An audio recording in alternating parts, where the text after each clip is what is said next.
ආදරණීය දරුදරියනි අපි මීට ප්‍රථම පාඩම් පරිච්ඡේදය තුලින් ශ්‍රී ලංකා මහ බැංකුව සම්බන්ධ කියන මහ බැංකුව කියන පාඩම් පරිච්ඡේදයට අදාළ 2000 වර්ෂයේ සිට 2012 දක්වා ව්‍යුහගත අභ්‍යාසය කියන්නේ රචනා ශෛලී ප්‍රශ්න කීපයක් සාකච්ඡා කරා පිළිතුරු පත්‍ර සමීක්ෂණයේදී අපේක්ෂා කරන පිළිතුරු සහ ඒවට ලකුණු ලබා දෙන ආකාරය පිළිබඳව දැනුවත් කරමින් අපි අද පාඩම් පරිච්ඡේදයෙන් කතා කරන්නේ 2012න් පස්සේ 2020 දක්වා යොමු වෙච්ච විභාග ප්‍රශ්න සහ ඉදිරි විභාගවලදී විභාගවලට යොමු වෙන්න පුළුවන් අනුමාන ප්‍රශ්න කීපයක් සාකච්ඡා කරන්නයි අද පරිච්ඡේදය වෙන් කරගන්නේ.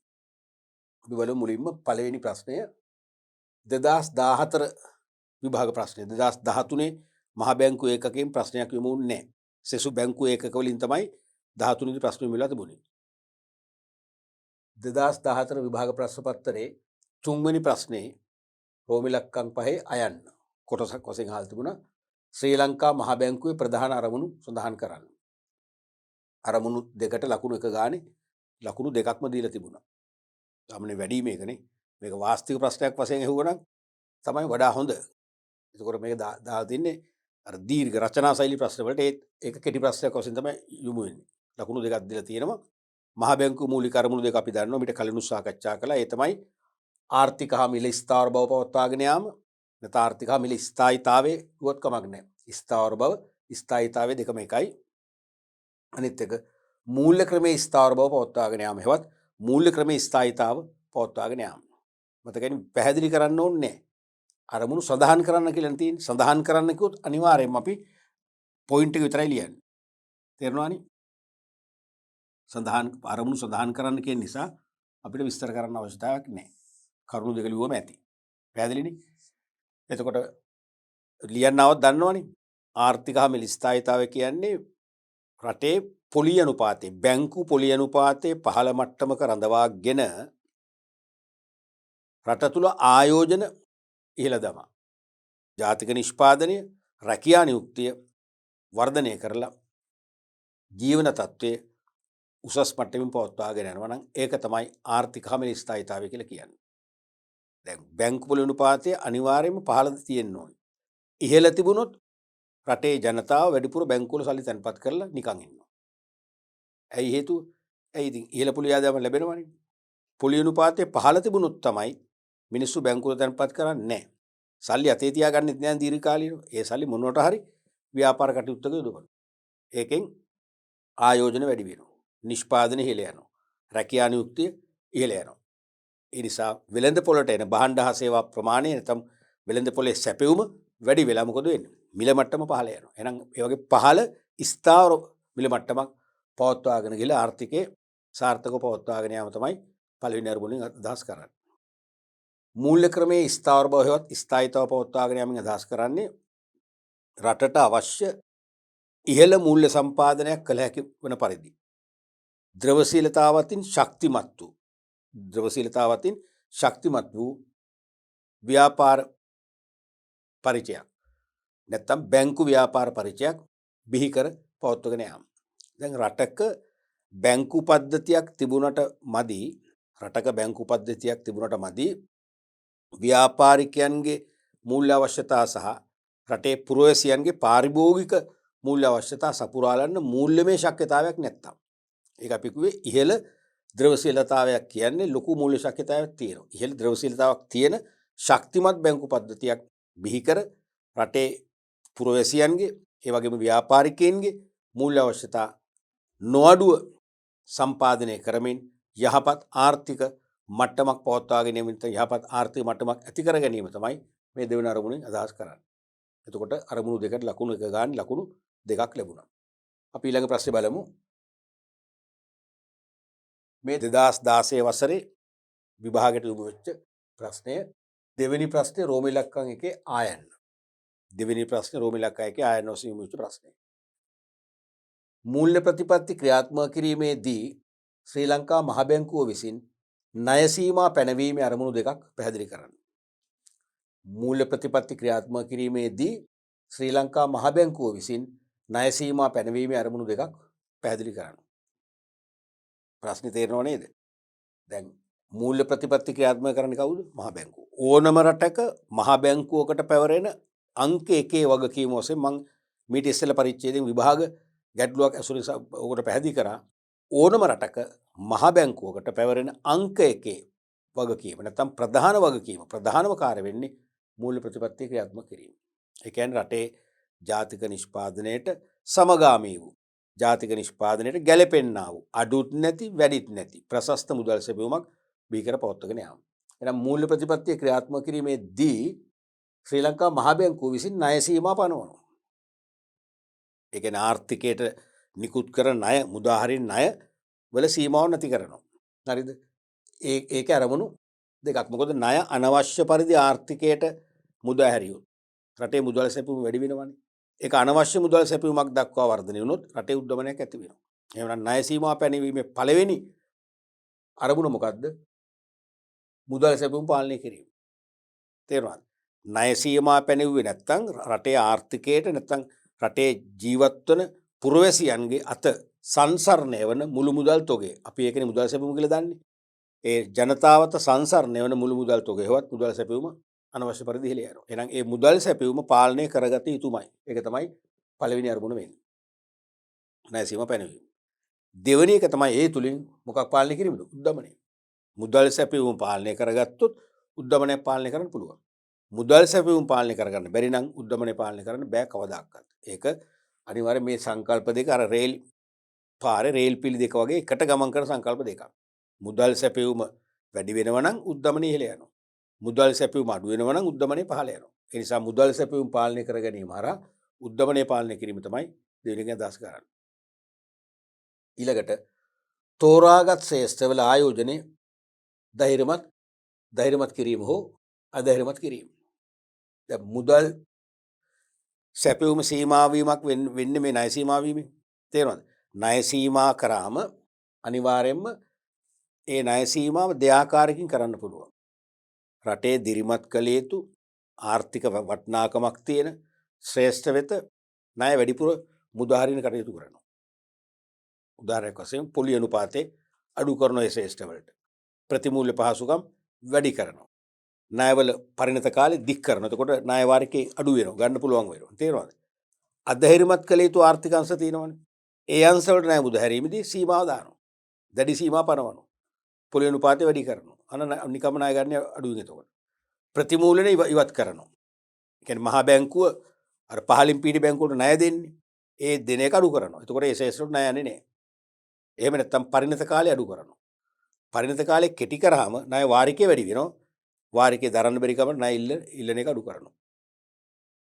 ඒ වගේ තෝරාගත් ශ්‍රේෂ්ඨ වල ආයෝජනයේ ධෛර්යමත් කිරීම නැත්නම් අධෛර්යමත් කිරීම තමයි තවත් අරමුණක් වෙන්නේ. ණය සීමා පැනවීම. තවත් එකක් ගත්තොත් බැංකු කටයුතු පාලනය කිරීම. දැන් ඇත්තටම බැංකු වලට මේ ශ්‍රේෂ්ඨ වලට ණය දෙනකොට මෙන්න මේ සීමා අනුගමනය කරන්න. මේ ශ්‍රේෂ්ඨ වලදී සීමා අනුගමනය නොකර වැඩිපුර ණය දෙන්න. ආදී වශයෙන් මහ බැංකුව මූල්‍ය මඟ පෙන්වීම කරනවානේ. තේරුණාද? ඒ මහ බැංකුව කරන මූල්‍ය මඟ පෙන්වීම අනුව තමයි එතකොට බැංකු ණය මුදාහැරීම කරන්නේ. එහෙමනම් මොකද වෙන්නේ? බැංකු වලට රිසිසේ බැංකු වලට තම අභිමතයේ පරිදි ස්වාධීනව ණය දීමේ කටයුතු ක්‍රියාත්මක කරන්න බැරි වෙනවා. ඒ කියන්නේ මොකද? ස්වයංක්‍රීයව බැංකු මහ බැංකුව පාලනයට ලක් වෙනවා. අනිවාර්යයෙන්ම එහෙනම් රටේ බැංකු කටයුතු සහ බැංකු ක්‍රමය පාලනය කිරීමත් එක අරමුණක් කරගන්නවා ණය සීමා පැනවීම. නැත්තම් බැංකු දෙන ණය වලට සීමාවන් කිසි කෙනෙක් දාන්නේ නැත්තම් බැංකු වල පාලනයක් නැහැ. බැංකු නිදහසේ ගමන් කරනවා. බැංකු නිකුත් කරන ණය එක් අංශ වලට වැඩියෙන් දෙන්න අනිකුත් අංශ වලට අඩුවෙන් දෙන්න කියලා සීමාවන් දානකොට බැංකු එම තත්ත්වයටපත් වෙනකොට ඒ කියන්නේ මොකද වෙන්නේ? බැංකු වල කටයුතු නිකම්ම පාලනයක් වෙනවා. මෙන්න මේ වගේ අරමුණු ළඟා කරගන්න තමයි ණය සීමා පනවන්නේ. එතකොට ඔකට ලකුණු ලැබෙන්නේ එක් කරුණකට ලකුණු භාගය බැගින් කරුණු දෙකට ලකුණු 1යි. පැහැදිලි කිරීමට ලකුණු භාගය බැගින් කරුණු දෙකට ලකුණු 1යි මුළු ලකුණු 2යි. මේකේ පැහැදිලිවම කියනවා අරමුණු දෙකක් පැහැදිලි කරන්න. පැහැදිලි කරන්න කියන නිසා මේ පිළිතුර තියෙන මේ මාර්කින් ස්කීම් එකේ උත්තරපත්‍ර පරීක්ෂණයේදී අපිට ලබා දීපු ආදර්ශ උත්තරවල සාරාංශය නෙමේ මේකට ලැබෙන ලකුණු කොටසයි භාගයයි. ලකුණු 1යි. කරුණු දෙකකට ලකුණු භාගය වෙන ලකුණු 1යි. මේක දැන් මම විස්තර කරේ ඒ විස්තර කරනවා වගේ චරම දිගර නැතුව ඊටාම කෙටියෙන් තමන් මේ පැහැදිලි කිරීම මේ පොයින්ට් එකට දාලා පැහැදිලි කිරීම තමන් මනසේ වර්ධනය කරගන්න ඕන. පැහැදිලි කිරීම මනසේ ජනිත කරගෙන තමන්ගේ ලිවීමේ තාක්ෂණය සාහිත්‍යමය තාක්ෂණය පාවිච්චි කරලා ඊටාම කෙටියෙන් පැහැදිලි කිරීමක් කරන්න ඕනේ. ඒක තමයි තවත් ලකුණු එකක් ලැබෙන්නේ භාගය බැගින්. පැහැදිලිනේ? දැන් උදාහරණයක් වශයෙන් මුදල් සැපයුම් පාලනය කිරීම. කියලා ලියන්න පුළුවන් රටේ නිෂ්පාදන ධාරිතාවයට සමගාමී වූ නැත්නම් සමපාත වූ මුදල් සැපයුමක් ඇති කර ගැනීම. එච්චරයි. හොඳට මැති පැහැදිලි කිරීම. උද්දමනය පාලනය කිරීම. ඒ කියන්නේ රටේ භාණ්ඩ හා සේවාවල සාමාන්‍ය මිල මට්ටම අනවශ්‍ය ලෙස ඉහළ යාම පාලනය කිරීම. මේ විදිහට හොඳට මැති. උද්දමනය කියන්නේ ඒකනේ. රටේ වෙළඳ පොලේ භාණ්ඩ හා සේවාවල සාමාන්‍ය මිල මට්ටම. ඒ කියන්නේ සියලුම භාණ්ඩ වල මිල මට්ටම. සාමාන්‍ය මිල මට්ටම පාලනය කර ගැනීම. ඊට පස්සේ තෝරාගත් ශ්‍රේෂ්ඨ කර ලියන්න පුළුවන් දිරිමත් කළ යුතු ආර්ථිකයේ අංශවලට බහුලව අරමුදල් ගලා යන පරිදි සහ අධෛර්යමත් කළ යුතු ආර්ථිකයේ අංශවලට මුදල් ගලා යාම සීමා වන ආකාරයෙන් කටයුතු කිරීම. හොඳට මැති පැහැදිලි කිරීම. මේක ලියන්න පුළුවන් බැංකු කටයුතු පාලනය කිරීම. ඒ කියන්නේ බැංකුවල ණය දීමේ කටයුතු බැංකුවල අභිමතය පරිදි පවත්වාගෙන යාමට ඉඩ නොතැබීම. ඉඩ නොතැබුවොත් තමයි බැංකුව පාලනයක් වෙන්නේ. ඒ වගේ ඉතාම කෙටියෙන් පැහැදිලි කරන්න ඒ කියන්නේ නිශ්චිත පැහැදිලි කිරීම කරන ක්‍රමවේදයක් නැහැ. පැහැදිලිනේ? ළමයි 10 දෙනෙක් පැහැදිලි කරොත් 10 විදියක් වෙන්න පුළුවන්. නමුත් ඒ 10 දෙනාම මෙන්න මේ කරුණු වලට සාධාරණ ඉෂ්ට කරන්න ඕනේ. මේ කියන කරුණු දෙකට මේ හතරෙන් දෙකක් නෙලියන්නේ. මේ කරුණු දෙකට සාධාරණයක් ඉෂ්ට වෙන්න ඕනේ. ඒවත් මේ කරුණු දෙකෙන් ගම්ම්‍ය වන අදහස අනිවාර්යයෙන්ම හොඳින් තහවුරු වෙන්නට ඕනේ. එහෙම කරොත් සම්පූර්ණ ලකුණු ලැබෙනවා. පැහැදිලිනේ? අපි ඊළඟ ප්‍රශ්නට යමු. මේ 2019 විභාග ප්‍රශ්න පත්‍රය තුල යොමු වෙච්ච ප්‍රශ්නය දෙවෙනි ප්‍රශ්නේ රෝම ඉලක්කම් 4 ආ කොටසින් ආපු ප්‍රශ්නය. ශ්‍රී ලංකා මහ බැංකුව විසින් මූල්‍ය ප්‍රතිපත්ති ක්‍රියාත්මක කිරීම සඳහා භාවිතා කරනු ලබන ප්‍රතිපත්තිමය පුලි අනුපාත වර්ග දෙකක් විස්තර කරන්න. ඇත්තටම ප්‍රතිපත්තිමය පුලි අනුපාත කීයක් තියෙනවද දරුවනේ? අපි න්‍යායාත්මක කොටසෙත් කතා කරා. ඊට පස්සේ විභාග ප්‍රශ්න සාකච්ඡාවේදී කතා වුණා මොකක්ද? 5ක් 10ක්ද තියෙන්නේ කීයද? මහ බැංකුව රටේ මුදල් සැපයුම ප්‍රශස්තව පවත්වාගෙන ගිහිල්ලා උද්දමන අවදමනකාරී තත්ත්වයන්ගෙන් රට බැහැර කර ගැනීමට අනුගමනය කරන ප්‍රතිපත්තිමය පොලි අනුපාත කීයක් තියෙනවද? 5ක් 10ක්ද? එච්චර නෑනේ. කීයද? 3යි තියෙන්නේ. 3යිනේ. එකක් මොකද්ද? නිත්‍ය තැන්පතු පහසුකම් අනුපාතය, අනිත් එක නිත්‍ය ණය පහසුකම් අනුපාතය, අනිත් එක බැංකු පොලි අනුපාතය. හෙවත් මහ බැංකු පොලි අනුපාතය. වර්ග 3. ඒ තුනෙන් ඕනෑම දෙකක් විස්තර කරන්න ඕනේ. පැහැදිලිව මේක විස්තර කරන්න කියනවා. හරිද? විස්තර කරන්න කිව්වොත් ඒ කියන්නේ ඒ පුලි අනුපාත දෙක නම් කරාම ලකුණු කොටසක් ලැබෙනවා. ඒ අනුපාත දෙක ඊටාම කෙටියෙන් පැහැදිලි කරාම තවත් ලකුණු කොටසක් ලැබෙනවා. එහෙම තමයි මුල් ලකුණු ලැබෙන්නේ. මේක ලකුණු ලැබෙන්නේ මෙහෙමයි. නම් කිරීම දෙකකට ලකුණු භාගයේ බැගින් කරුණු දෙකට ලකුණු එකක් ලැබෙනවා. පොයින්ට් දෙක ලියුම ලකුණු 1යි භාගය ගන්න. විස්තර කිරීමට ලකුණු භාගයේ බැගින් මේ කරුණු දෙක විස්තර කරාම ලකුණු 1යි මුළු ලකුණු 2යි. ඉතින් ගොඩක් වෙලාවට ළමයි ලියන්නේ මේ පොයින්ට් එක විතරයි. දැන් ළමයිට වෙන්නේ ඒක ළමයි හොඳට විෂය දැනුම තියෙනවා. හරිද? මේ විස්තර කරන්න, නම් කරන්න, දක්වන්න, සඳහන් කරන්න, නම් කර කෙටියෙන් පැහැදිලි කරන්න කියන භාෂා ශෛලිය තමන් ගැඟේ නැහැ. ඒ භාෂා අර්ථය තමන් ගැඟේ තියෙන්නේ පෙ. ප්‍රශ්න අහන භාෂා රටාව, භාෂා අර්ථය අපිට දැනෙන්නේ නැහැ. බැරුව නෙමෙයි. දැන් මේ පොයින්ට් මේ අනුපාත දෙකක් නම් කරන කෙනාට ඕක විස්තර කරන්න පුළුවන්. නමුත් ඒක භාෂා ශෛලියේ අවබෝධයක් නැහැ. මේක විස්තර කරන්න කියනවා නේද කියලා දැනෙන්නේ නැහැ. මේක නම් කරන්න විතරයි විස්තර ඕනේ නැහැ කියලා එක දැනෙන්නේ නැහැ. පැහැදිලි මතක තියාගන්න විස්තර කරන්න කිව්වොත් කෙටි පැහැදිලි කිරීමක් කරන්න ඕනේ. ඒ කෙටි මොනවා හරි කෙටි පැහැදිලි කිරීමක්. කොහොම මේ කියන අනුපාතයට සාධාරණයක් වන ආකාරය පැහැදිලි කිරීමක්. කිසිම ගුරුවරයෙකුට කිසිම පාලන පරීක්ෂකවරයෙකුට කියන්න බෑ මේ පොයින්ට් එක මේ විදිහටම පැහැදිලි කළ යුතුයි කියලා කියන්න බෑ. මේ පොයින්ට් එකෙන් කියන අර්ථය විද්‍යාමාන වෙන්න. මේ පොයින්ට් එක ඇතුලේ තියෙන අර්ථය හයිලයිට් කරගන්න පුළුවන් වුණ ආකාරය. මේ පොයින්ට් එක ඇතුලේ තියෙන අර්ථය විද්‍යාමාන කරගන්න පුළුවන් වුණ ආකාරයෙන් හොඳ සරල පැහැදිලි කිරීමක් කරාම ඇති. පළවෙනි එක තමයි නිත්‍ය තැන්පතු පහසුකම් අනුපාතය. නිත්‍ය තැන්පතු පහසුකම් අනුපාතය. ස්ටෑන්ඩින් ඩිපොසිට් ෆැසිලිටි රේට් කියන එකනේ. ස්ටෑන්ඩින් ඩිපොසිට් ෆැසිලිටි රේට් කියන එක SDFR කියන එක. මේ කියන්නේ වාණිජ බැංකු සහ ප්‍රාථමික වෙළඳුන් රජයේ සුරකුම්පත්වල ආයෝජනය කිරීමේදී ගෙවනු ලබන පොලි අනුපාතය. දැන් අපි මීට පෙර 4 වන පාඩම් මේකකයේදී කතා කරා රාජ්‍ය සුරකුම්පත් ගැන.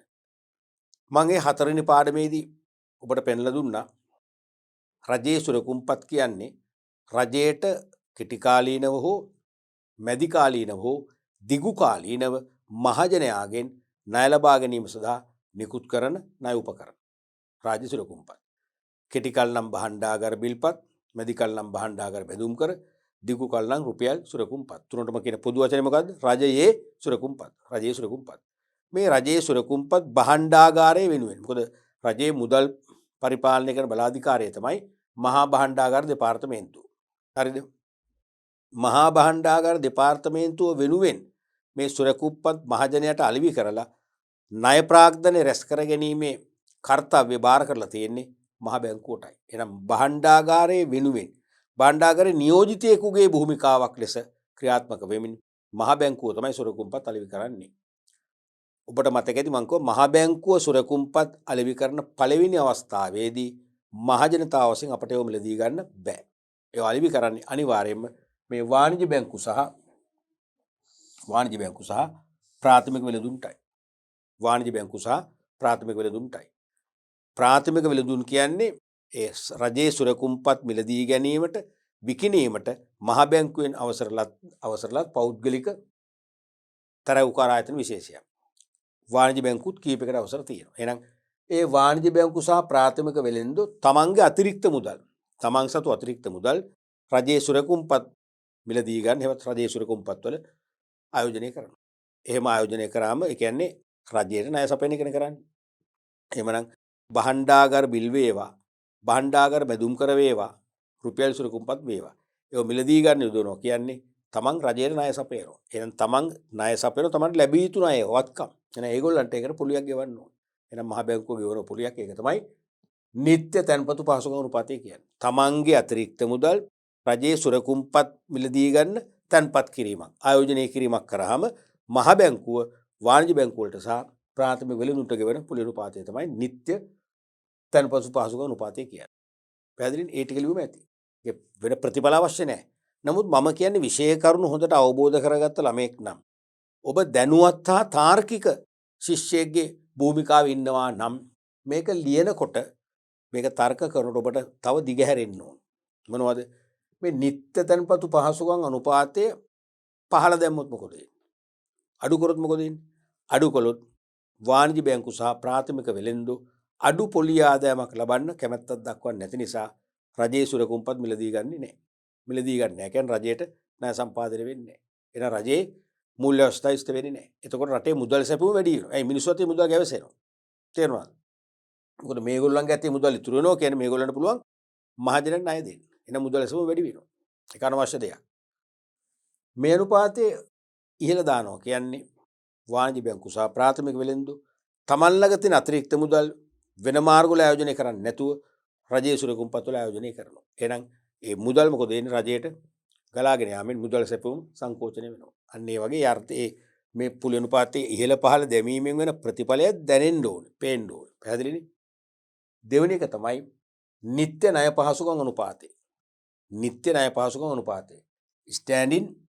standing lending facility rate. SLFR. standing lending facility rate. මේ කියන්නේ රජයේ සුරකුම්පත් ඇපේට තබා මහ බැංකුවෙන් ණය ලබා ගැනීමේදී අය කරන පොලි අනුපාතය. රජයේ සුරකුම්පත් ඇපේට තබා මහ බැංකුවෙන් ණය ලබා ගැනීමේදී අය කරන පොලි අනුපාතය.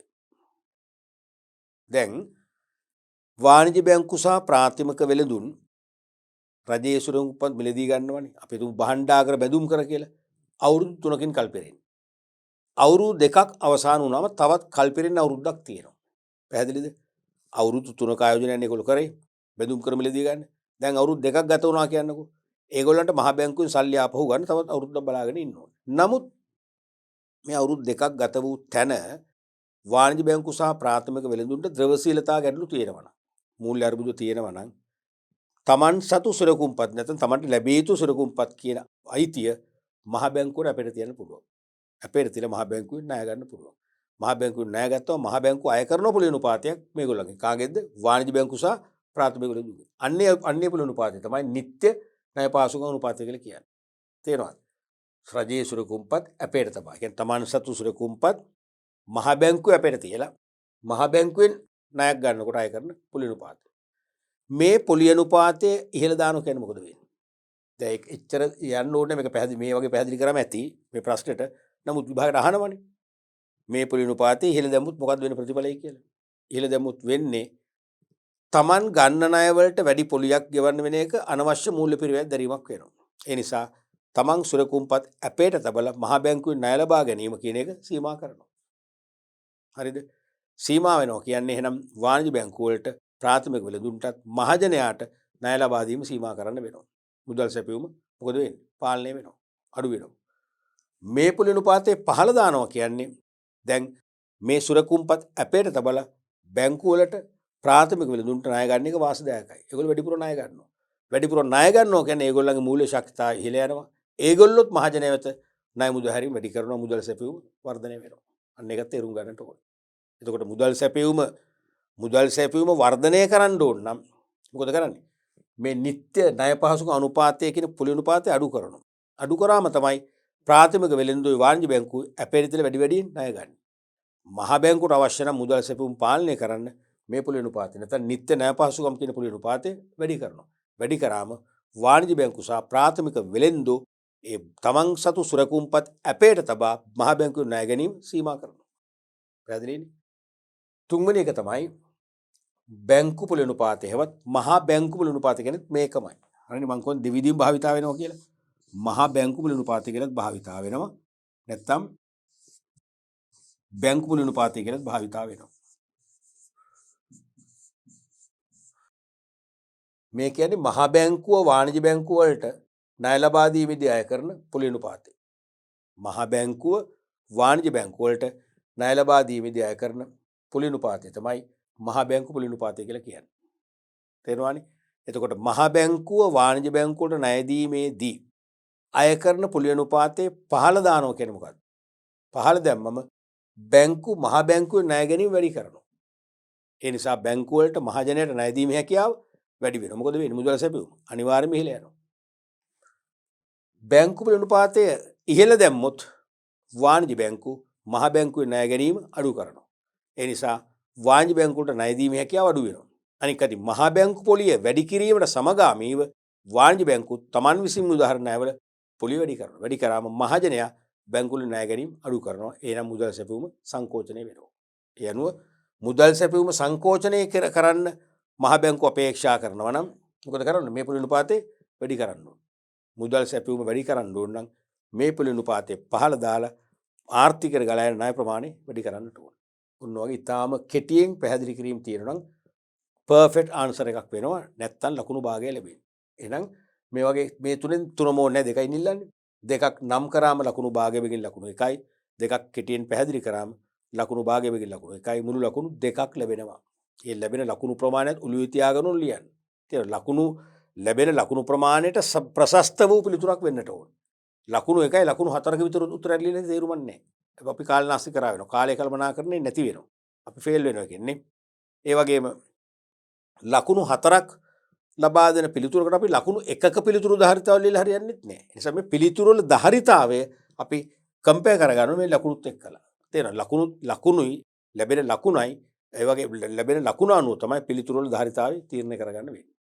පැහැදිලිද? අපි යන් ඊළඟ ප්‍රශ්නෙට.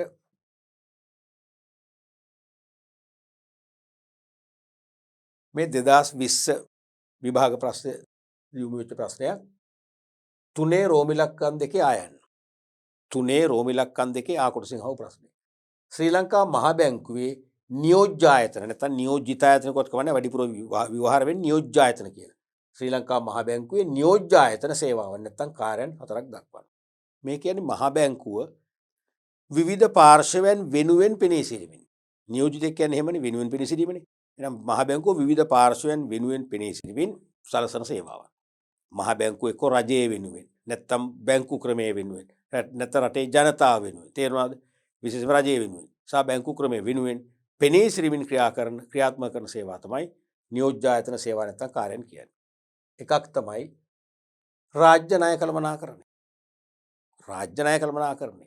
දැන් රජයේනේ ණය ගන්නේ. රජයේ ණය අරගෙන රජයේ ණය ගෙවන්න ඕනේ. එහෙනම් රජයේ ණය ලබාගෙන රජයේ විසින් ඒක පියවන්න ඕන කියන කාර්යය මහ බැංකුව රජයේ වෙනුවෙන් පෙනී සිටමින් ගන්න නියෝජ්‍ය ආයතන වෙන්නේ එහෙමයි. මහ බැංකුව රජයේ වෙනුවෙන් පෙනී සිටමින් මහ බැංකුව තමයි රජයේ වෙනුවෙන් මේ ණය කළමනාකරණය කරන්නේ. එනම් කෙතරම් ණය ප්‍රමාණයක් ලබාගත යුතුද? එය දේශීය හෝ විදේශී මුලාස් වලින් කොයි ආකාරයෙන් ලබා ගන්නවද? නැත්නම් දේශීයව පමණක්ද විදේශීයවද? පෞද්ගලික අංශයෙන්ද රාජ්‍ය අංශයෙන්ද? ඒ ණය ආපසු ගන්නේ කොච්චර කාලයක් තුලද? වාරිකේ කියන්නේ මාසික හෝ වාර්ෂික වාරික කීයක්ද? ආදි වශයෙන් තීරණය කර සමස්ත රාජ්‍ය ණය රජයේ වෙනුවෙන් හසුරුවන්නේ මහ බැංකුව නම් එහෙනම් රජයේ වෙනුවෙන් නියෝජිතයෙක් වශයෙන් පෙනී සිටමින් කරන සේවයක් වෙනවා. එහෙනම් ඒක ප්‍රධාන නියෝජ්‍යාතර කාර්යයක් වෙනවා.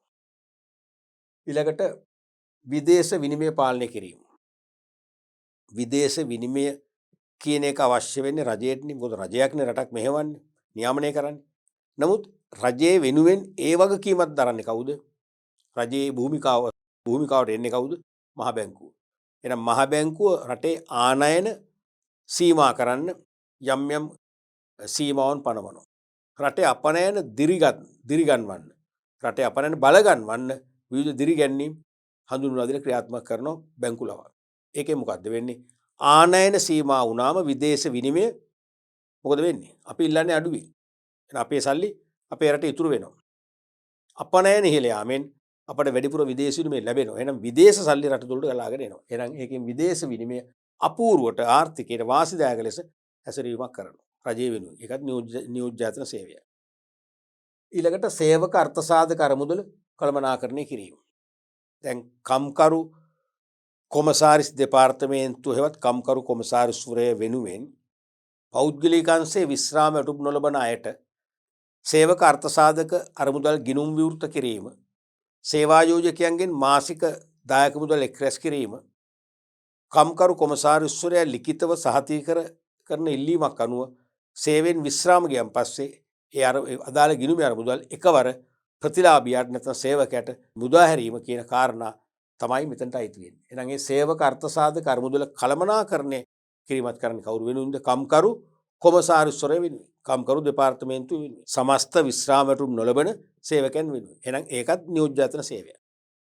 ඊළඟට කුඩා පරිමාණයේ මූල්‍යකරණ වැඩසටහන් සහ ග්‍රාමීය ණය යෝජනා ක්‍රම පිළිබඳ මූලික ආයතන ලෙස ක්‍රියා කිරීම. කුඩා පරිමාණයේ මූල්‍යකරණ වැඩසටහන්. මේකම අපට ලියන්න පුළුවන් මොකද්ද?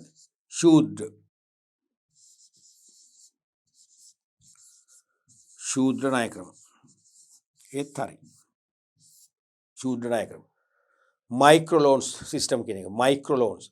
මේ ශූද්‍ර ණය කියන්නේ ඉතාම කුඩා. ඒ කියන්නේ බොහෝ වෙලාවට සොයන් රැකියාවක් වශයෙන් ආරම්භ කරන්න අවශ්‍ය රුපියල් 10000ක මුදලක්, 20000ක මුදලක්, 25000ක මුදලක් ඉතාම චූටි ණය මුදලක්. චූටිම චූටි ණය මුදලක් කියන එක තමයි ශූද්‍ර ණය කියන්නේ.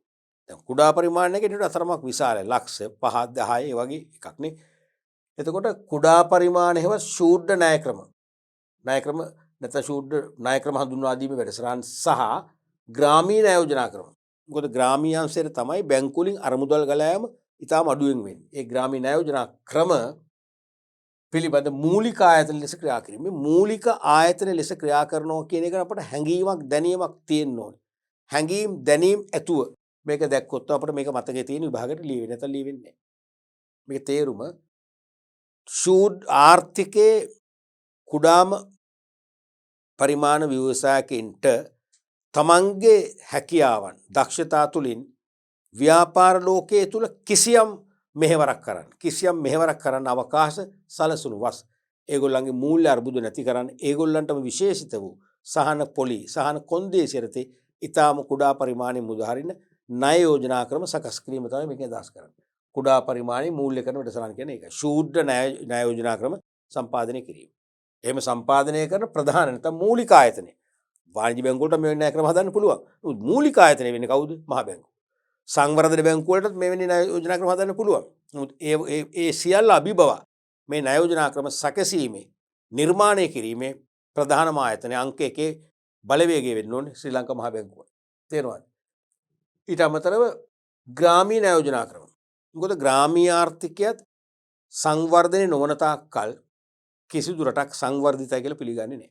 නගරේ විතරක් සංවර්ධනය වුණාම ඒක අර්ධ සංවර්ධනයක් විතරයි. පූර්ණ සංවර්ධනයක් වෙන්න ග්‍රාමීය අංශය දියුණු වෙන්න ඕනේ. නමුත් ග්‍රාමීය අංශයේ බැංකු ව්‍යාප්තිය අඩුයි. ග්‍රාමීය අංශයේ ජනතාවගේ ස්ථිර ආදායම් මාර්ග අඩුයි.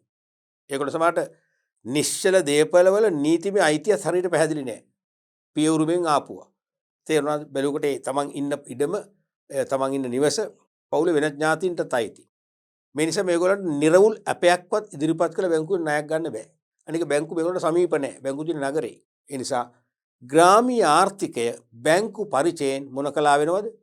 මොන කලාද? හුදකලා වෙනවා. තේරෙනවද? එහෙම වුණොත් එහෙම ග්‍රාමීය ආර්ථික සංවර්ධනයක් ඇති වෙන්නේ නැහැ. ඒ නිසා ග්‍රාමීය ණය යෝජනා ක්‍රම පවා. ඒ කියන්නේ කිලිම ගමේ අඩු ආදායම් ලාභීන්ට පවා ණයක් අරගෙන තමන්ගේ සහජ හැකියාව, තමන් ඉගෙනගත්ත දැනුම භාවිතා කරලා කුඩා පරිමාණ ව්‍යාපාරයක්, ශූද්‍ර ව්‍යාපාරයක් ලෙස, සුළු පරිමාණ ව්‍යාපාරයක් ලෙස, ස්වයං රැකියාවක් ලෙස ක්‍රියාත්මක වෙලා ව්‍යාපාර ලෝකයේ ස්පර්ශ කරන්නත්, ක්‍රමෙන් ව්‍යාපාර ලෝකයේ ජය ගන්නත් හැකියාවක් ලැබෙන ආකාරයෙන් ග්‍රාමීය ආර්ථිකයට ගැලපෙන ණය ක්‍රම හඳුන්වලා දීලා ඒ ණය ක්‍රම හසුරුවන්නේ මොකද්ද? මහා බැංකුව මගින්. ඒකයි මේ කිව්වේ ශූද්‍ර ණය වැඩසටහන් සහ ග්‍රාමීය ණය යෝජනා ක්‍රම පිළිබඳ ඒ කියන්නේ ඒ ණය ක්‍රම සැකසීම හා ක්‍රියාත්මක කිරීම දෙකක්.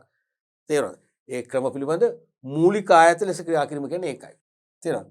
මූලික ආයත ලෙස ක්‍රියා කිරීම කියන්නේ ඒකයි. ඒ කියන්නේ මේ ණය ක්‍රම සැකසීම. ණය ක්‍රම සැකසීම හා ක්‍රියාත්මක කිරීම. නැත්නම් ක්‍රියාවේ යෙදවීම. පැහැදිලිනේ? ඒතර මහා බැංකුව මෙවැනි ණය ක්‍රම සම්පාදනය කරලා මහා බැංකුව පහලින් පිහිටි බැංකුව වෙත හඳුන්වා දෙන චක්‍රලේඛ මගින් නියෝග කරනවා මේ ණය ක්‍රම තමන්ගේ බැංකුවත් ක්‍රියාත්මක කරන්න කියලා. එහෙම වුණොත් තමයි මේ ණය ක්‍රම වලට හොඳ වටිනාකමක් ලැබෙන්නේ. තේරෙනවද? මහා බැංකුව මේ ශූද්‍ර ණය සහ ග්‍රාමීය ණය කෙරේ අවධානය යොමු නොකර ඉන්නව නම් සෙසු මූල්‍ය ආයතනත් කොහෙත්ම අවධානය යොමු කරන එකක් නැහැ. සෙසු මූල්‍ය ආයතන අවධානය යොමු කරත් ඒගොල්ලෝ දැඩි කොන්දේසි ඉහළ පොලිය යටතේ මේ ණය ක්‍රමය උදාහරින්න පුළුවන්. එහෙම වුණත් ග්‍රාමීය ආර්ථිකයේ ඉන්න ගැමි ව්‍යවසායකයන්ට මේ ණය වලින් ප්‍රයෝජන ගන්න හැකියාව ලැබෙන්නේ නැහැ. එහෙනම් ග්‍රාමීය ආර්ථිකයේ නිෂ්පාදන ආයතන බිහි වෙන්නේ නැහැ. වෙළඳ ආයතන බිහි වෙන්නේ නැහැ. ජාතික නිෂ්පාදනයේට ඉහළ දායකත්වයක් ගමෙන් ලැබෙන්නේ නැහැ. ගමේ මිනිස්සුන්ගේ ආදායම අවස්ථාව වැඩි වෙන්නේ නැහැ. ක්‍රය ශක්තිය වැඩි වෙන්නේ නැහැ. භාණ්ඩාසේව ඉල්ලුම ඉහළ යන්නේ නැහැ. එහෙනම් ඒගොල්ලෝගේ පරිභෝජන මට්ටම ඉහළ යන්නේ නැහැ. ජීවන තත්ත්වය ඉහළ යන්නේ නැහැ. පේනවද? වැලක් හැදෙනවා. වැලක් පොලිමට හැදෙනවා. තේරුණාද? වක්කට ගැලුවා වගේ. ඒ අනුව දැන් මේවැනි ණය ක්‍රම හදන්න පුරෝගාමීත්වයේ මහා බැංකුව දරන්න ඕනේ. මහා බැංකුව පුරෝගාමී වුනේ නැත්නම් මහා බැංකුවට පසුව තියෙන අනුගාමික බැංකු වන වාණිජ්‍ය බැංකු, සංවර්ධන බැංකු, ග්‍රාමීය බැංකු ආදියත් මෙවැනි ණය ක්‍රම කරේ අවධානය යොමු කරන්නේ. එහෙම වුණොත් මොකද වෙන්නේ? ග්‍රාමීය ආර්ථික උදකලා වෙනවා. තේරුණාද? ඒ කියන්නේ ග්‍රාමීය ආර්ථිකයේ ව්‍යවසායක ගති ලක්ෂණ, ව්‍යවසායක නිපුණතා තියෙන ව්‍යාපාරිකයන්ගේ නව ව්‍යාපාරික සංකල්ප එළියට ගන්න. සත්‍ය ව්‍යාපාර බවට පත් කරන්න අවශ්‍ය මූල්‍ය සම්පාදනය කර ගැනීම හැකියාවක් නැති වෙලා යනවා. ඒතකොට ඒ කියන්නේ ගම හුදකලා වෙනවා. නමුත් මහ බැංකුව මේවැනි ණය ක්‍රම සකස් කරලා ක්‍රියාත්මක කරවීම තුලින් සෙසු බැංකුත් තව තවත් මේ හා සමාන අනුරූප සූක්ෂම ණය ක්‍රම සකස් කරලා ක්‍රියාත්මක කරන්න පෙළඹෙනවා. එහි ප්‍රතිඵලය ගමේ ඉන්න ස්වයං රැකියා අපේක්ෂිත අයට, කුඩා ව්‍යවසායකයන්ට තමන්ගේ අරමුණු ඉෂ්ට කරගන්න අවශ්‍ය මූල්‍ය සම්පාදනය වෙනවා. ඒ නිසා ගමෙත් කුඩා පරිමාණයෙන් ස්වයං රැකියාවක් විදිහට හරි ව්‍යාපාර බිහි වෙනවා. ක්‍රමානුකූලව ව්‍යාපාර මොකද වෙන්නේ? වර්ධනය වෙනවා. ක්‍රමානුකූලව ගමේ අයට රැකියාව අවස්ථා ලැබෙනවා. ආදායම් ලැබෙනවා. ආදායම් විෂමතාවය අඩු වෙනවා ගමෙත් නගරෙත්.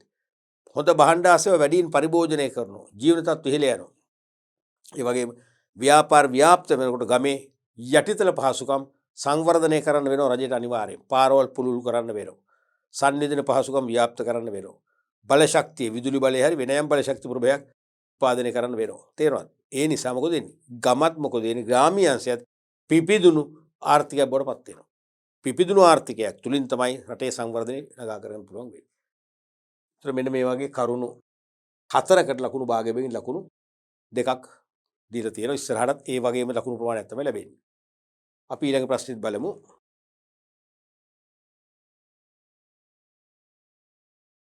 මේ 2020 විභාග ප්‍රශ්න පත්‍රය තුලින් යොමු වෙච්ච ප්‍රශ්නේ තුන්වෙනි ප්‍රශ්නේ රෝම ඉලක්කම් 3 ආ කොටසෙන් අහපු ප්‍රශ්නේ. තුන්වෙනි ප්‍රශ්නේ රෝම ඉලක්කම් 3 ආ කොටසෙන්. අලුත්ම ප්‍රශ්න විභාග ප්‍රශ්නේ ලංකා සෙටල් පද්ධතියේ ප්‍රධාන ගෙවීම් පියවීම් පද්ධති දෙක පිළිබඳව විස්තර කරන්න. මතකනේ ලංකා සෙටල් කියලා අපි කිව්වේ ප්‍රධාන ගෙවීම් පද්ධති දෙකක්. ඒ කියන්නේ මොකද්ද? RTGS. RTGS ධන SSDS. SSDS සමානයි ලංකා සෙටල්. කොහොමද එන්නේ?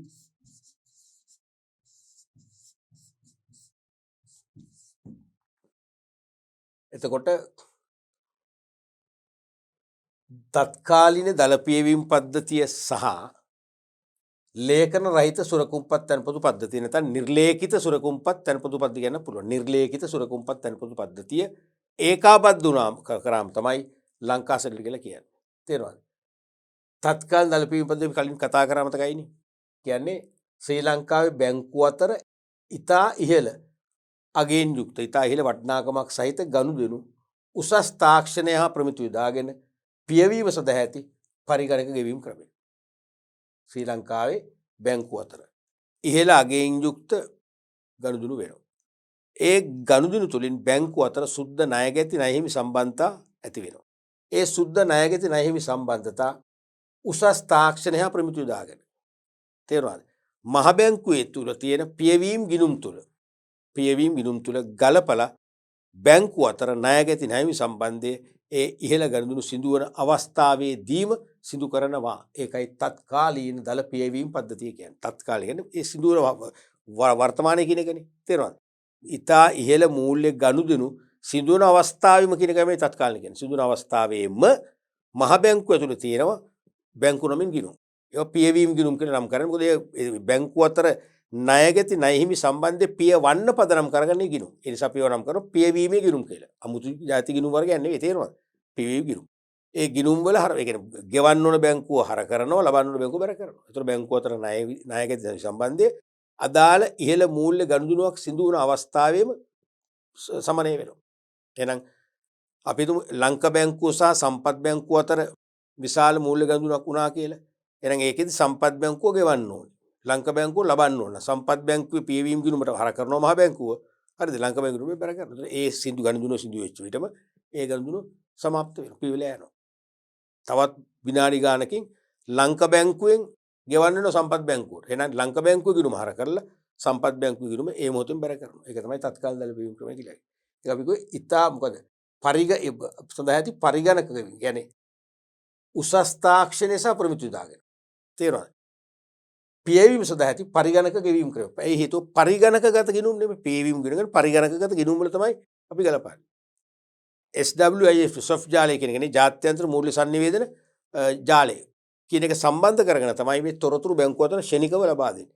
ඒ ලබා දෙන තොරතුරු ශනිකව මහ බැංකුව ලබාගෙන සොෆ්ට් ජාලය හරහා මහ බැංකුව අදාළ බැංකු දෙකේ කියන්නේ ගෙවන්න ඕන බැංකුව හර කරනවා, ලබන්න ඕන බැංකුව බැර කරනවා. ණයගැති ණයහිමි සම්බන්ධයේ පියවර ශනිකව. ඒක තමයි තත්කාලීන දල පියවීම් පද්ධතිය නැත්නම් තත්කාලීන දල පියවීම් ක්‍රමය කියලා කියන්නේ.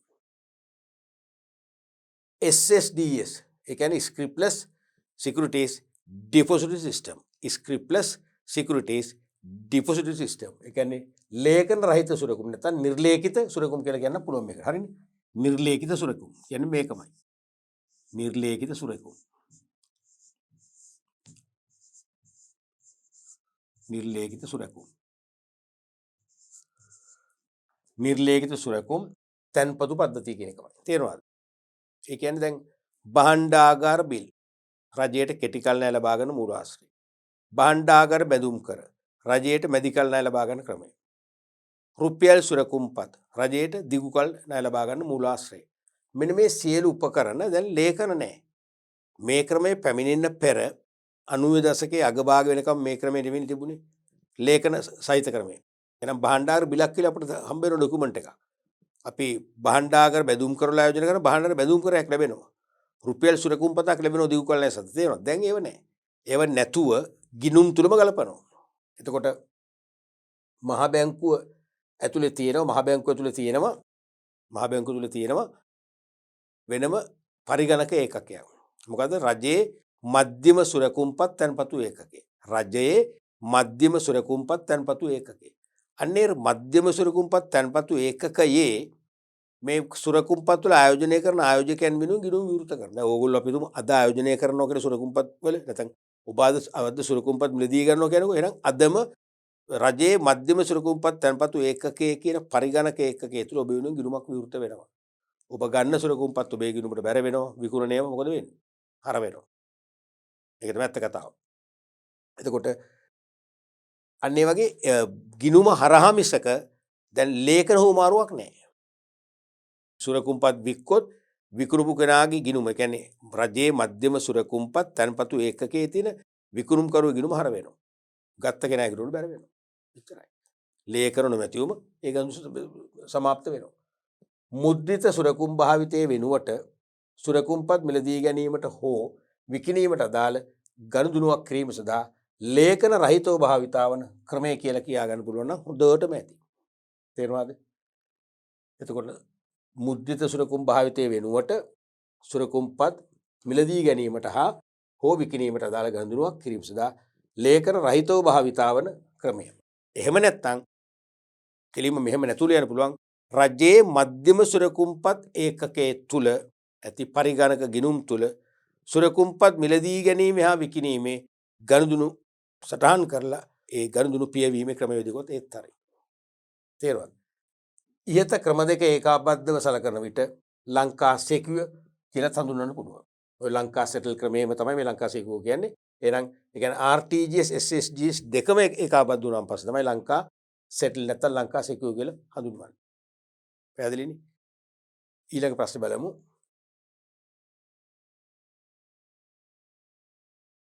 ආදර්ශ ප්‍රශ්න කීපයක් මහා බැංකුව ඒකකයේ සම්බන්ධයෙන් එන්න පුළුවන්. අනිවාර්යයෙන්ම ඉදිරි වර්ෂවලදී විභාග ගැටලුවක් වෙන ප්‍රශ්න කීපයක් මෙතන තියෙනවා.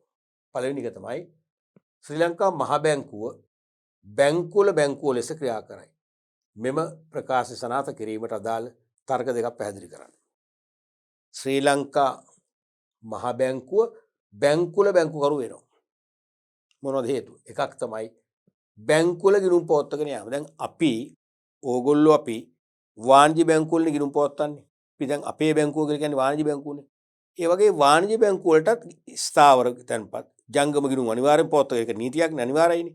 ඒ ගිණුම් පවත්වාගෙන වෙන කොහෙවත් නෙමෙයි මහා බැංකුවේ පමණයි. එහෙනම් බැංකු වල ගිණුම් පවත්වාගෙන නිසා බැංකුවල බැංකුකරු වෙන්නේ කවුද? මහා බැංකුව. දෙවෙනි එක තමයි බැංකුව වෙත අවසාන ණය දෙන්න ලෙස ක්‍රියා කරන නිසා. වාණිජ්‍ය බැංකුව වලට වෙන ණය ගන්න පුළුවන් කෙනෙක් නැහැ. මහා බැංකුව ණය දීම නැවැත්තුවොත් ඊට ඉහළින් පිහිටි ආයතනයක් බැංකුවට ණය දෙනවා නම් මහා බැංකුවට බැංකු ක්‍රමය පාලනය කරන්න හෝ මුදල් සෙවීම පාලනය කිරීමේ බලයක් නැති වෙලා යනවා. ඒ නිසා එහෙම නැහැ. ඒ නිසා ඕනම රටක ඉහළින්ම පිහිටි මූල්‍ය ආයතනයේ මහා බැංකුව පමණයි. ඊට උඩ කිසිම මූල්‍ය ආයතනයක් නැහැ. එහෙනම් අවසාන ණය දෙන්න වශයෙන් මහා බැංකුව තමයි බැංකුවට ණය දෙන්නේ. එහෙනම් බැංකුවල බැංකුකරුවෝ වෙනවා. ඒ නිසා මහා බැංකුවට ණය දෙන්න නිසා. ඊළඟට බැංකු සංවර්ධනයට මඟ පෙන්වීම හා අනුමැතිය ලබා දෙන්න නිසා. කලින් කලට බැංකු සංවර්ධනය වෙනවා. ඒ කියන්නේ බැංකුවල මූල්‍ය සේවා සැපීමේ ක්‍රියාවලිය අලුත් වෙනවා. නවීකරණය වෙනවා. තේරෙනවද? වඩා පහසු දියුණු තාක්ෂණ ක්‍රම ඔස්සේ ඊටාම පහසුවෙන් අඩු කාලයකින් ගනුදෙනු කරන අවශ්‍යතා සම්පූර්ණ කරන තත්ත්ව බැංකු දියුණු. අන්නේ බැංකු සංවර්ධනය කරන්න අවශ්‍ය උපදෙස් සපයන්නේ. ඒ වගේම මඟ පෙන්වීම කරන්න සහ ඒ සංවර්ධනය කරන්න අවශ්‍ය අනුමැතිය ලබා දෙන්නේ මහා බැංකුවයි. ඒ නිසා බැංකුවල බැංකුව වෙන්නේ කවුද? මහා බැංකුව. කිසිම වාණිජ්‍ය බැංකුවකට තමන්ගේ තනි මතය අනුව තනි අභිමතය අනුව අලුත් බැංකු සේවාවක් ව්‍යාප්ත කරන්න බෑ. ඒ සෑම අලුත් බැංකු සේවාවක්ම ව්‍යාප්ත කරන්න මහා බැංකුවෙන් අනුමැතිය ලැබෙනවා. ඒ සඳහා උනන්දු කරන පහසුකම් සපයලා අවසන් වශයෙන් අනුමත කිරීම මහා බැංකුව වෙන නිසා බැංකුවල බැංකුකරුවා වෙන්නේ කවුද? මහා බැංකුවයි. ඊළඟට බැංකු අතර තුලනායතන පහසුකම් ඉටු කරන නිසා.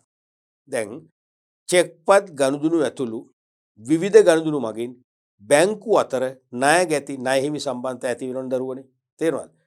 චෙක්පත් ගනුදෙනු බැංකු අනකර ඇතුළු වෙනත් ගනුදෙනු මගින් මුදල් ප්‍රේෂණ එක් ගිණුමකින් තවත් ගිණුමකට මුදල් යවනවා. වගේ බැංකු අතර විවිධ ආකාරයන්ගෙන් මූල්‍ය ගනුදෙනු වෙනවා. මේ මූල්‍ය ගනුදෙනු නිසා බැංකු අතර ණයගැති සම්බන්ධතා ණය සම්බන්ධතා ඇති වෙනවා. මෙන්න මේ සම්බන්ධතාවයේ මහ බැංකුවේ බැංකු නමින් පවත්වාගෙන යන පියවීම් ගිණුම් තුල හරබර වශයෙන් ගලපලා බැංකු අතර ණයගැති ණයහිමි සම්බන්ධය સમાપ્ત කරනවා. අපි දැන් චෙක් පත් නිෂ්කාශනය කියන්නේ ඒක එක පැත්තක්නේ.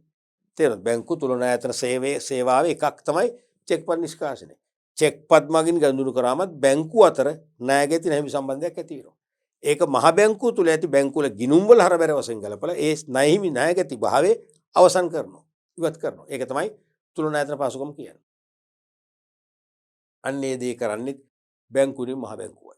ඒකට වෙනම ඔබ දන්න චෙක්පත් නිෂ්කාශන ආගාර පිහිටුලා තියෙනවා. සීමාසිත ලංකා ක්‍රිය සමාගම කියලා සමාගමක් පිහිටුලා තියෙනවා. ඒ මගින් ඒ බැංකු අතර තුලනායතන සේවා ක්‍රියාත්මක කරනවා. ඔන්න ඔයින් දෙකක් ඔබ පැහැදිලි කරොත් කරුණු දෙක වැඩි කිරීම එක සමාන ලකුණු දෙකක් ලබා ගන්න පුළුවන්. පැහැදිලිනේ? ඊළඟ ප්‍රශ්නේ බලන්න. ශ්‍රී ලංකා මහ බැංකුව බැංකුව ලෙස ක්‍රියා කරන්නේ මන්දයි පැහැදිලි කරන්න. ශ්‍රී ලංකා මහ බැංකුව බැංකුව ලෙස ක්‍රියා කරන්නේ මන්දයි. මේ අහන්නේ මහ බැංකුව බැංකුකරු කියන එකට හේතු නෙවෙයි. ඒක අපි ඉස්සෙල්ලා කතා කරන්නේ. මේ අහන්නේ මහ බැංකුව බැංකුකරු වශයෙන්. නැත්නම් මහ බැංකුව බැංකුකරුවන්ගේ බැංකුකරුව ලෙස ඇයි ක්‍රියා කරන්නේ? හේතුවක් තියෙන මේ හොඳ ප්‍රශ්නයක් ඒක. කෙටි වුණ ලකුණු එකක් දීලා තියෙනවා.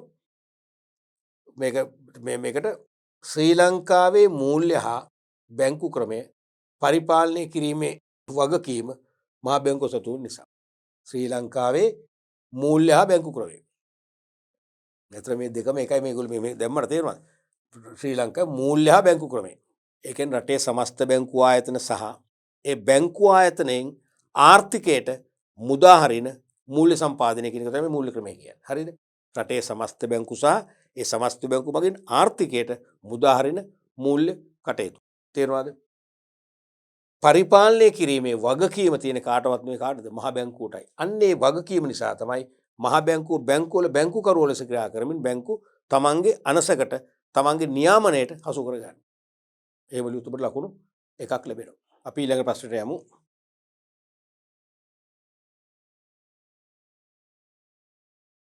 තුන්වෙනි ආදර්ශ ප්‍රශ්නය. ශ්‍රී ලංකා මහ බැංකුව මුදල් සමාගම් ඇතුළු මූල්‍ය ආයතන අධීක්ෂණයට හා පරිපාලනයට ක්‍රියා කරනු ලබන්නේ මක් නිසාද පැහැදිලි කරන්න. දැන් මූල්‍ය සමාගම් විශේෂ සංකල්පයන්නේ ඇයි? ඒක ආසන්න බැංකු. ලංකාවේ වාණිජ්‍ය බැංකු පද්ධතිය ළඟින්ම යන වාණිජ්‍ය බැංකු වලටම දෙන බර තැබීම මහ ජනතාවගෙන් ලැබෙන බැංකු තමයි මූල්‍ය සමාගම් කියන්නේ. ඒ මුදල් සමාගම් ඇතුළු සමස්ත මූල්‍ය ආයතන අධීක්ෂණයක් හා පරිපාලනය කිරීමක් මහ බැංකුව කරනවා. ඇයි ඒ? එහෙම කරන්නේ ඇයි කියලා අහන්නේ. ප්‍රධාන හේතු තුනක් තියෙනවා. එකක් තමයි මූල්‍ය ආයතනවල තැන්පත්කරුවන් ආරක්ෂා කිරීමට. එක යුගවල අපි දකිනවා මුදල් සමාගම් බංකොලොත් වෙනවා. හෝ අධ්‍යක්ෂකමල් හේවත් අග්‍ර කළමනාකරණය ඒ මුදල් සමාගම් බංකොලොත් කරවනවා. කරවල ඒගොල්ලෝ වත්කම් වංචා කරනවා. සමහර ඒගොල්ලෝ විදේශගත වෙනවා. එහෙම තියෙන ලංකාව විතරනේ හැම රටකම තියෙනවා. තේරෙනවද? ඒ නිසා මේ මුදල් සමාගම් නියාමනයක් කරන්න ඕනේ. මුදල් සමාගම් නියාමනයක් කරන්න ඕනේ. දැන් උදාහරණයක් වශයෙන් 87 වන විට මුදල් සමාගම් වලට පුළුවන් තනිව ප්‍රචාරණය කරන්න තමන් ළඟ තැන්පත් කරන තැන්පතු ගිණුම් වල ශේෂයන්ට 50ක් පොලී ගෙවනවා කියලා ප්‍රචාරය කරන්න පුළුවන්.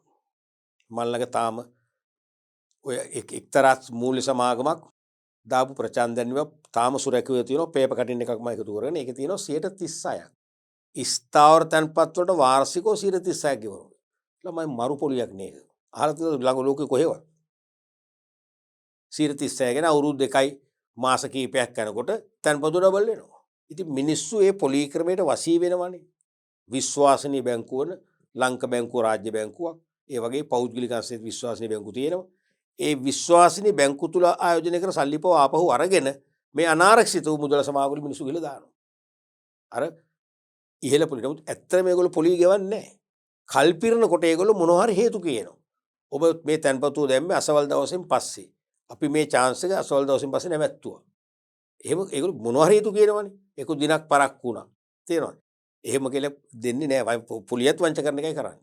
ඒ නිසා මුදල් සමාගම් වල බංකොලොත් භාවයක් ඇති වුණොත් තැන්පත් කරුවන්ට තමන් තැන්පත් කළ මුදල් ආපසු ලැබෙන්නේ නැහැ. ඒක විශාල අවදානමක්. තේරෙනවද? අන්නේ අවදානමෙන් මිදෙන්න තමයි මේ මූල්‍ය ඇතුළත තැන්පත් කරු ආරක්ෂා කිරීමේ අවශ්‍යතාවය පන්නකි. ආරක්ෂා කරන්න මොකද කරන්න ඕනේ? මුදල් සමාගම් මහ බැංකුවේ අනසකට මහ බැංකුවේ පාලනයට නතු කරගන්න ඕනේ. එහෙනම් මුදල් මූල්‍ය සමාගම් වල තැන්පත් කරන ආරක්ෂා කිරීම තමයි මේ මූල්‍ය සමාගම් සහ නිකුත් මූල්‍ය ආයතන අධීක්ෂණය හා පාලනය කිරීමේ අරමුණක් වෙන්නේ. දෙවෙනි එක තමයි බැංකු ක්‍රමයේ කෙරෙහි මහජන විශ්වාසය වර්ධනය කිරීමට. ඇත්තටම තමයි මේ මූල්‍ය සමාගම් හරි වාණිජ බැංකු හරි වෙනත් මූල්‍ය ආයතනයක් හරි බංකොලොත් වෙනවා කියන්නේ සමස්ත බැංකු ක්‍රමයේ වෙත මහජනයාගේ ආකර්ෂණය මහජනයාගේ විශ්වාසය මොකද වෙන්නේ? බැහැරලා යනවා. එහෙම වූ දවසට රටේ ශක්තිමත් බැංකු ව්‍යුහයක් රටේ ශක්තිමත් බැංකු පද්ධතියක් බිහි වෙන්නේ නැහැ. රටකට ශක්තිමත් බැංකු පද්ධතියක් බිහි වෙන්න නම් ඒ බැංකු වලට මහජනයාගේ ලැබියාව කැමැත්ත ලැබෙන්න ඕනේ. ලැබියාව කැමැත්ත ලැබුණොත් තමයි මහජනතාවට බැංකු පුරුද්දක් ඇති වෙන්නේ. මොනවද? ඒ මූල්‍ය ආයතන එක ගනුදෙනු කරන්න. සල්ලි තැන්පත් කරන්න. ඉතිරි කිරීමේ ගෙනුම් විවෘත කරන්න. තේරෙනවද? ඒ නිසා දැන් මුදල් සමාගම් බිඳ වැටෙනවා නම් තැන්පත් කරවගේ තැන්පත් මුදල් ආපසු නොගෙව බැහැර වෙනවා නම් අන්න මහජනයාගේ විශ්වාසය නැති වෙනවා. විශ්වාසය නැති වූ කල මොකද වෙන්නේ? අනිවාර්යයෙන්ම ශක්තිමත් බැංකු පද්ධතියක් බිහි වෙන්නේ නැහැ. ඒ නිසා මූල්‍ය ආයතනයෙන් තම බැංකු ක්‍රමයේ කෙරෙහි මහජනයාගේ විශ්වාසය ඇති කරගන්න පුළුවන් මහ බැංකුව බැංකු ක්‍රමයේ අධීක්ෂණය කරලා පාලනය කරන්න ගත්තා. තුන්වෙනි එක තමයි මූල්‍ය ක්‍රමයේ ස්ථාවරත්වය ආරක්ෂා කිරීම. දැන් මහජනයාගේ විශ්වාසය අමතක කරන්නකෝ. මූල්‍ය ක්‍රමය කියන්නේ බැංකු ක්‍රමයනේ. රටේ සමස්ත බැංකු ක්‍රමය ස්ථාවර කරගන්නත් මොකද වෙන්න ඕනේ? අනිවාර්යයෙන්ම මූල්‍ය සමාගම් පාලනය කරන්න ඕනේ. මොකද මූල්‍ය සමාගම් බිඳ වැටෙනවා කියන්නේ ආසන්න බැංකු බිඳ වැටෙනවා. එහෙනම් මහජනතාව තුළ මතයක් ඇති වෙනවා ආසන්න බැංකු දැන් බිඳ වැටලා ඉවරයි. ඊළඟට බිඳ වැටෙන බැංකුව. එහෙනම් වාණිජ බැංකුව. අන්න මිනිස්සු තේරෙනවා. මිනිස්සු කලබල වෙනවා. තේරෙනවා. එහෙනම් අනිවාර්යයෙන් මිනිස්සු කලබල වෙලා පොලිමේ ගිහින් තමන්ගේ තැන්පතු බැංකු වලින් ගන්නවා. සෑම බැංකුවකම සල්ලි ධාරිතාව අඩු වෙනවා කියන්නේ බැංකු වල ද්‍රවශීලතාව අඩු වෙලා මොකද වෙන්නේ? අනිවාර්යයෙන්ම බැංකු වලින් ආර්ථිකයට මූල්‍ය සම්පාදනය කරන මූල්‍ය බලාගාරය කියන විරුදාවලිය ඉවත් වෙලා යනවා. එහෙනම් බැංකු ක්‍රමේ ඒ කියන්නේ අපි කියන්නේ සම්පූර්ණයෙන් බිඳ වැටෙනවා. එහෙනම් බැංකු ක්‍රමයෙන් බිඳ නොවැටි පවත්වාගෙන යාමට අනිවාර්යයෙන්ම මූල්‍ය ක්‍රම ස්ථාවරත්වය ආරක්ෂා කරගන්න ඕනේ. ඒ සදා තමයි මේ මූල්‍ය සමාගම් ඇතුළු මූල්‍ය ආයතන වල කටයුතු අධීක්ෂණය හා පාලනය කරන්න. පැහැදිලිනේ? අපි ඊළඟ ප්‍රශ්නට යමු.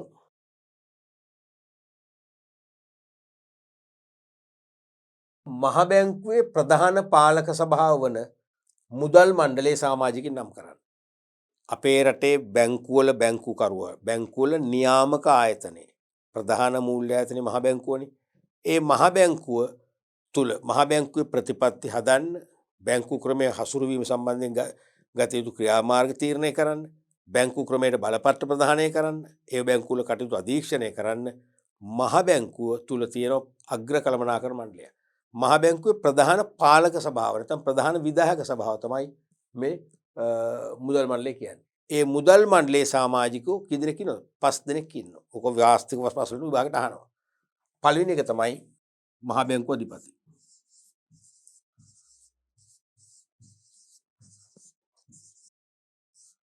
පළවෙනි එක තමයි මහ බැංකුව අධිපති. තේරුණාද? මහ බැංකුවේ තත්කාලීන අධිපතිවරයා මමද ඔබද නිල බලයෙන් අපිට මේකේ සමාජිකත්වය ලැබෙනවා. කවුරුත් කරන්න ඕනේ නැහැ. තේරුණාද? මූල්‍ය නීති පනත අනුව මුදල් මණ්ඩලයේ පළවෙනි සමාජිකයා වෙන්නේ ඒකේ සභාපතිවරයා වෙන්නේ කවුද? මහ බැංකුව අධිපති. මෙයා සමාජිකයෙක් පමණක් නෙමෙයි මේ මුදල් මණ්ඩලය කියන සභාවේ මුදල් මණ්ඩලය කියන සංවිධානයේ ප්‍රධානී වෙන්නේ ඒ සභාපතිවරයා. දෙවෙනි කෙනා තමයි මුදල් අමාත්‍යාංශයේ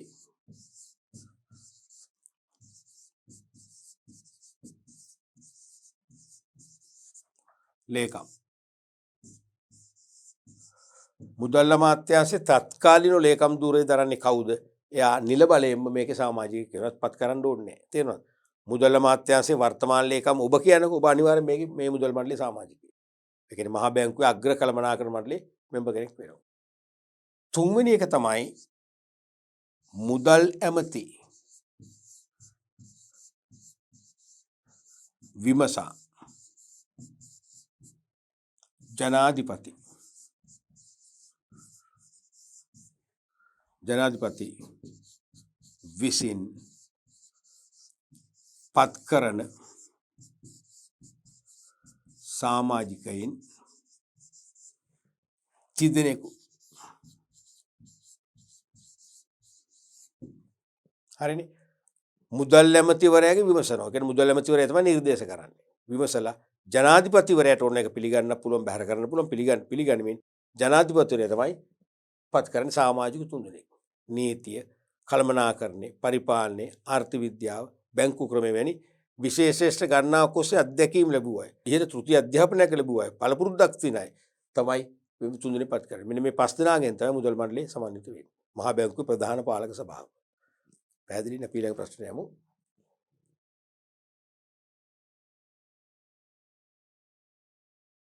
මහා බැංකුව රජයට මහජනයාගේ ණය මුදල් රැස් කිරීම සඳහා රජය වෙනුවෙන් මහජනයා වෙත නිකුත් කරන පහත් දැක්වන රජයේ සුරකුම්පත් වර්ග නම් කරන්න. මහජනයාගෙන් ණය රැස් කරන්නේ තේරෙනවා. මහා භාණ්ඩාගාරයේවත් රජය වෙනුවෙන් මහ බැංකුව මහජනයාගෙන් ණය රැස් කරනවා.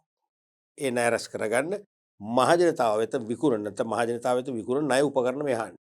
එකක් තමයි කෙටි කල් ණය. උපරිම අවුරුද්දකින් කල් පිරලා ආපසු ගෙවීමේ එකඟත්වය මත මහජනගෙන් ණය රැස් කරනවානේ. ඒ කෙටි කල් ණය රැස් කිරීමට පාවිච්චි කරන උපකරණ මොකද්ද? මතකද? මොන බිල්ද? භාණ්ඩාගාර බිල්පත්. භාණ්ඩාගාර බිල්පත් කියන්නේ කෙටි කාලයකින් කල් පිරෙනවා. එහෙනම් පළවෙනි එක තමයි භාණ්ඩාගාර බිල්පත්.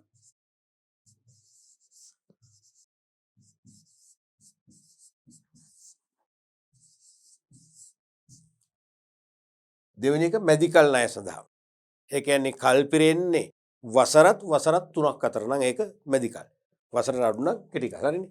වසරත් 3ක් අතර කාලයකදී කල් පිරෙලා ආපසු මහජනතාවට මුදල් ගෙවන්න බැඳිලා ඉන්නවා නම් අපි ඒවට කියනවා මැදිකල් ණය උපකරණ කියලා. මොනවද උදාහරණ? දෙකක් තියෙනවානේ. එකක් තමයි සංවර්ධන බෙදුම් කර.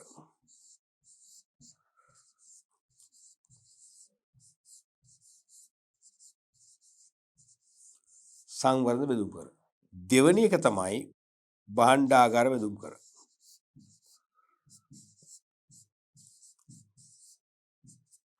තේරුණානේ? සංවර්ධන බෙදුම් කර කියන්නේ කෙලින්ම රටේ සංවර්ධන ව්‍යාපෘතිවල ආයෝජනය කරන්නම මහජනයාගෙන් රැස් කරන මෙදිකල් ණය. ඒ මෙදිකල් ණය මහජනයාගෙන් අරන් වෙන දෙයකට පාවිච්චි කරන්නේ නැහැ. සංවර්ධන ව්‍යාපෘති වලටයි. ඒක තමයි සංවර්ධන බෙදුම් කර කියන්නේ. භාණ්ඩාගාර බෙදුම් කර කියන්නේ නම් කළ ව්‍යාපෘතියක් නැහැ. තේරෙනවද? පොදුවේ ආර්ථිකයේ ශක්තිමත් භාවය වර්ධනය කරන්න, ආර්ථික සංවර්ධනය තහවුරු කරගන්න අවශ්‍ය පහසුකම් සලසන්න මේ සල්ලි වැය කරනවා. අවුරුදු 3න් කල් පිරෙනවා. තුන්වෙනි එක තමයි දිගු කල් ණය සඳහා. වසර 3කට පස්සේ කල් පිරෙන අවුරුදු 5කින් 10කින් ආදි වශයෙන් කල් පිරෙන ණය රැස් කරන්න පාවිච්චි කරන උපකරණය තමයි මොකද්ද? රුපියල් සුරකුම්පත්. රුපියල් සුරකුම්පත්.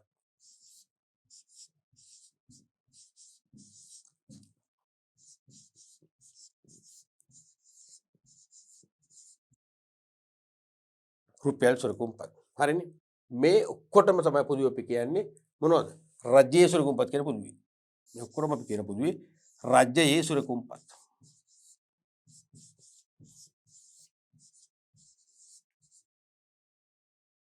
එතකොට දැන් මේක ළමයි පටල ගන්න මේ රුපියල් සුරකුම්පත් රජයේ සුරකුම්පත් පටල ගන්න එපා. රජයට කෙටි කල් ණය රැස් කරන්න නිකුත් කරන උපකරණේ භාණ්ඩාගාර බිල්. මැදිකල් ණය නම් සංවර්ධන බෙදුම් කර හෝ භාණ්ඩාගාර බෙදුම් කර. දිගු කල් ණය නම් රුපියල් සුරකුම්පත්. තුනටම පොදුවේ කියන්නේ මොකද්ද? රජයේ සුරකුම්පත් කියලා කියන්නේ. හරිනේ. එතකොට අපි මේ ප්‍රශ්නයත් සමගම 7 වන පාඩම් ඒකකයේ තුල මහ බැංකුව කියන පාඩම් පරිච්ඡේද අදාළව 2020 සිට 2000 දක්වා වසර 20කට අදාළව ලැබිච්ච ව්‍යුහගත අභ්‍යාස සාකච්ඡා කළා. පිළිතුරුපත් සමීක්ෂණයේදී අපේක්ෂිත පිළිතුරු සහ ලකුණු ලබා දෙන ආකාරය අනුව ඔබ ඒ පිළිතුරු ලිවීමට අවශ්‍ය ඔබට මඟ පෙන්වීම නෝඩුව ලබා දෙමින්. ඊට අමතරව අනුමාන නැත්නම් ආදර්ශ විභාග ප්‍රශ්න කිහිපයකුත් සාකච්ඡා කරා මහ බැංකුව සම්බන්ධයෙන්. මම හිතනවා දැන් ඔබ මහ බැංකුව ඒකකයට අදාළව ඕනෑම ඉදිරි විභාගයකදී ඕනෑම ගැටලුවක් යොමු වුණොත් ඒ ගැටලුවට විසඳුම් ලබා දීමට ඔබ දැන් සන්නද්ධ වෙලා ඉවරයි. ඔබට කිසිදු පීඩනයකින් තොරව ස්ට්‍රෙස් එකක් නැතුව මේ මහ බැංකුව සම්බන්ධයෙන් විභාග ප්‍රශ්න මුහුණ දෙන්න ශක්තිය තියෙයි. අපි ඊළඟ පරිච්ඡේදයෙන් මේ මහ බැංකු ඒකකයටම අදාළව මෙතෙක් යොමු වෙච්ච වාස්තික අභ්‍යාස කෙටි ප්‍රශ්න වාස්තික අභ්‍යාස විභාග ප්‍රශ්න සහ අනුමාන ප්‍රශ්න තුලින් සාකච්ඡා කරන්න බලාපොරොත්තු වෙනවා.